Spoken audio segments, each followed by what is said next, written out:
Welcome students of class 8. I'm Varsha ma'am, your science expert, and today we will be continuing our video 4 of chapter 9, metals and non-metals.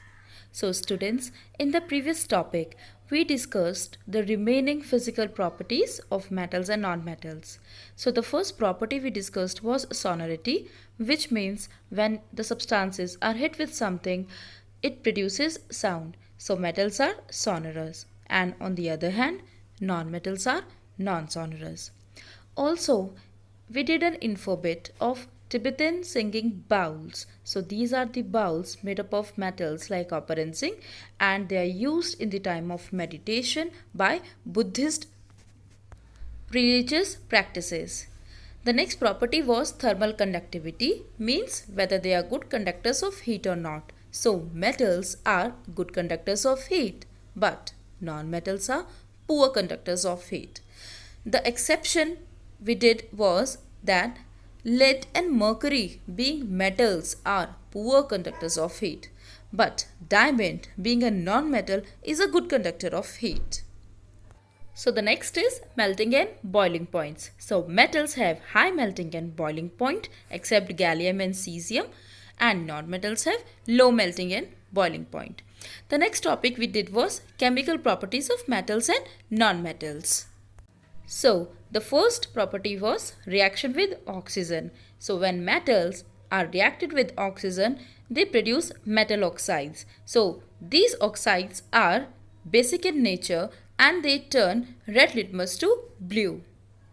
So the next we did was when non-metals react with oxygen, they produce non-metallic oxides, also known as acidic oxides, which turn blue litmus to red. For example, when carbon reacts with oxygen, it produces carbon dioxide. So in today's topic, we are going to start reaction with water. So when metals are reacted with water, they form oxides and hydroxide. Plus hydrogen gas is evolved. So students, sodium and potassium are the most reactive metals. So when sodium is reacted with water, it produces sodium hydroxide plus hydrogen gas is evolved. Now let us see how does it works. So let us take a small piece of sodium metal and put it into the water. So when sodium metal gets reacted with H2O water, hydrogen gas is evolved, as you can see in the reaction. Along with that, sodium hydroxide is formed at the end of the chemical reaction. So this is how it works.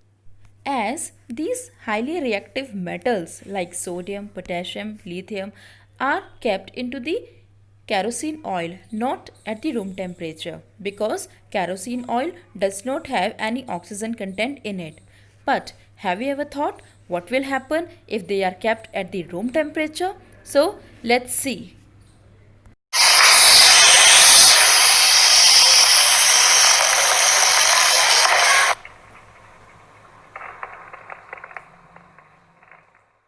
Oh, so this is what happens.